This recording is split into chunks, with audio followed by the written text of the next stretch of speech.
भाई कोटा के अंदर सबसे जो ज्वलंत मुद्दे हैं, मेरे हिसाब से हमने 5 साल पूर्व भी जो जनता की आवाज़ और मुद्दे रखे थे, मुझे लगता है वो 5 सालों में भी अभी तक जनता के वादे पूरे नहीं हो पाए हैं। सबसे अगर मैं 3 मुद्दों पर बात करूं, तो 3 जो मुद्दे जनता के सबसे बड़े हैं जिससे कोटा का विकास कहीं ना कहीं मैं रुका हुआ देखता हूं। एक तो सबसे बड़ी जो बाधा है बिजली की, जो बिजली की बढ़ती हुई बेतहाशा दरें हैं और तमाम तरह के जो टैक्स हैं, जो मेरे हिसाब से अभी 4 महीने पहले सरकार ने कुछ 100 यूनिट की बात करी है, जिसमें भी रजिस्ट्रेशन कराने के बाद वो सभी उपभोक्ताओं को नहीं मिल पा रहा है। पूरे भारत के अंदर राजस्थान की बात की जाए तो कोटा एक ऐसा शहर है जो बिजली का प्रोडक्शन करता है। बावजूद उसके thermal power plant, Rawatbhata plant, Motipura, Adani, Jhalawar के अंदर चारों तरफ से जो हाड़ौती है वो बिजली का उत्पादन करता है।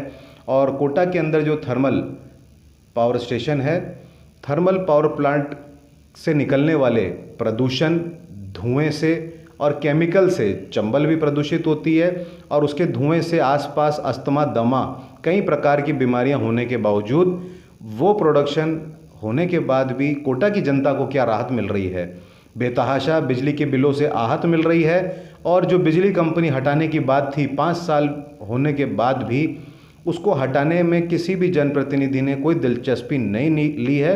वरना मैं कई बार कह चुका हूँ, अगर हटाने की बात ही करनी है ना, तो वो हिम्मत सिंह से आप बात करते, मैं बताता किन मुद्दों पर, किन पॉइंट्स पर हटाया जा सकता है। लेकिन हमसे बात ना करके जनता को गुमराह करने की जो राजनीति जनता ने देखी है, ऐसा धोखा जनता के साथ कभी नहीं हुआ।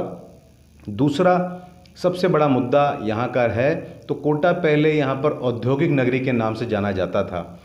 आज मुझे लगता है कि कोटा को बार बार सुसाइड सिटी के नाम से संबोधित किया जा रहा है। जिन बाहर कोचिंगों नहीं चल रहे हैं, तो वो कोटा की छवि को धूमिल करने का प्रयास कर रहे हैं, ताकि कोटा कहीं ना कहीं कमज़ोर हो जाए, कोटा में जो बच्चे आ रहे हैं वो रुक जाए, जिससे कि जो बच्चों की मौत हुई है, जिससे हम लोग भी बड़े दुखी हैं कि ये कैसे रोकी जाए। लेकिन अगर कोटा में शिक्षा नगरी ही ख़त्म हो जाती है, तो मैं मान के चलता हूँ कि कोटा के हज़ारों लोग आत्महत्या करेंगे। इसका जिम्मेदार कौन होगा? आप ये बताइए। आपने सारे, एक बार आपने जेके को बंद किया, आपने सैमकोर को बंद किया, आपने कोटा की धरोहर आयल फैक्ट्री को बंद किया। आयल की फैक्ट्री को बंद करके आपने वहाँ पर उसको चलाने की सोच ना रखकर उन फैक्ट्रियों के पुर्जों को बेच करके, खुर्द बुद कर करके आपने उसकी ज़मीनों को अलॉट कर दिया। लेकिन जनता, मैं ताजुब करता हूँ कि वही जनता, हमने जब उसका भी आंदोलन किया तो वो जनता प्लॉट लेने चली गई। जनता को भी जागरूक होना चाहिए, क्योंकि बेच रहे हैं कोना कोना, खोद रहे हैं कोना कोना, और कोई सच बोलता है तो तोड़ देते हैं उसका कोना कोना। इसलिए अभी बीमारी आई थी जिसका नाम था डरोना, क्योंकि लोग घर पे रहो ना। और आज 2 साल की जो आर्थिक स्थिति कोरोना के दौर में बिगड़ी है लोगों की, आज लोगों को कर्जे की मार से लोग परेशान हैं, आर्थिक स्थिति से जूझ रहे हैं।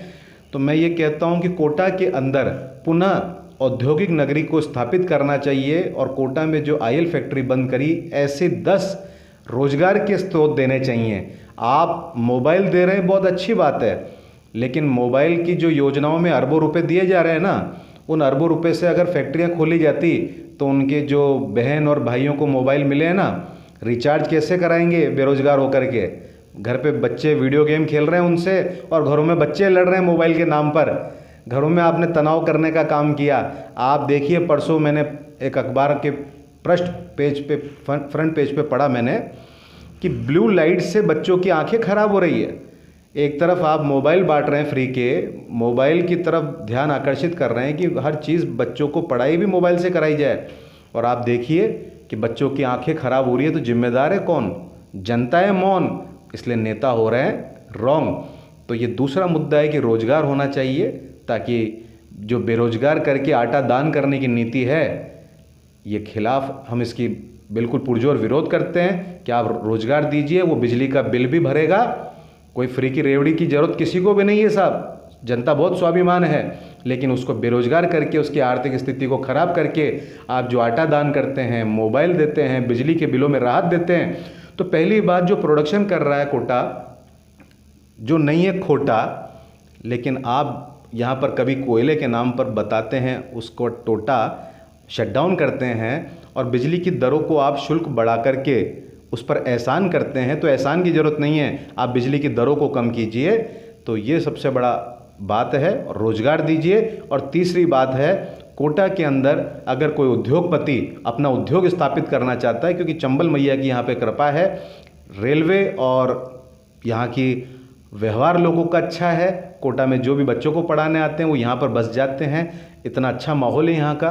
तो बिजली, पानी, यहाँ की जो हवा है बहुत अच्छी लगती है लोगों को कि ये औद्योगिक नगरी वापस बन सकती है। लेकिन उद्योगपतियों के पास में समय नहीं होता है, समय का अभाव होता है। वो ज़मीन देखने आएंगे, वो जब भी संपर्क करना चाहेंगे, लेकिन यहाँ पर एयर कनेक्टिविटी होनी चाहिए। तो सालों से हज़ारों प्रदर्शन हो चुके हैं, जनता की मांग है कि जब भी कोई बड़ा व्यक्ति आएगा तो वो ट्रेन में सफ़र करना कम पसंद करते हैं, फिर वो जयपुर, आपके दिल्ली, बेंगलोर में जाना पसंद करते हैं। तो मैं चाहता हूं कि एयर कनेक्टिविटी एक ऐसा प्रमुख मुद्दा है कोटा का, जिससे कि यहाँ के विकास को पंख लग सकते हैं और यहाँ पे पर्यटन को भी पंख लगेंगे, क्योंकि यहाँ पर अभी जो पर्यटन के लिए भी काम किए हैं, तो वो मुझे लगता है कि अगर यहाँ पर एयर कनेक्टिविटी नहीं होगी तो विदेशी सैलानी नहीं आ पाएंगे। तो क्या कोटा के व्यक्तियों को, जिन्होंने 5 साल धुआं सहा, परेशानियाँ सही, तो कोटा के लोग यहाँ पर 200-200 रुपये के टिकट दे करके यहाँ पर कुछ जो भी विकास की चीज़ें देखने जाएंगे? मुझे लगता है कि कोटा के लोगों के लिए तो ये चीज़ें वैसे ही निःशुल्क होनी चाहिए। और जो पर्यटन को बढ़ावा देना है, तो आप एयर कनेक्टिविटी जब तक नहीं करेंगे तब तक कोटा का पर्यटन का विकास नहीं हो सकता है। तो 3 प्रमुख मुद्दे हैं जनता के। मुझे लगता है कि जनप्रतिनिधियों से ये प्रश्न जनता को पूछना चाहिए और अपने मतदान का दुरुपयोग ना करना, प्रयोग करें। और उंगली पर स्याही लगाकर मुस्कुराते हुए फ़ोटो तो डालते हैं, लेकिन ज़रूरत पड़ने पर जनता को उंगली दिखानी भी चाहिए उस जनप्रतिनिधि को जब हम वोट देते हैं, और जिसकी नीयत में ही खोट होती है और जनता को चोट देती है, तो जनता को प्रश्न पूछना चाहिए उंगली दिखाते हुए कि उंगली दिखाई थी चुनाव के वक्त, और जब नेता हो गया 5 साल के लिए सख्त, तो आप भी उसको दिखाइए उंगली, और उंगली छुपाइए मत 5 साल के लिए। जब भी जनता की आवाज़ को कोई दबाने का प्रयास करता है, तो जनता को भी अपनी उंगली दिखा करके उस जनप्रतिनिधि से प्रश्न पूछना चाहिए, ताकि वो आपको गुलाम करने की नीति ना बनाए, जनता के अधिकारों को देने की बात करे। जय हिंद, जय भारत।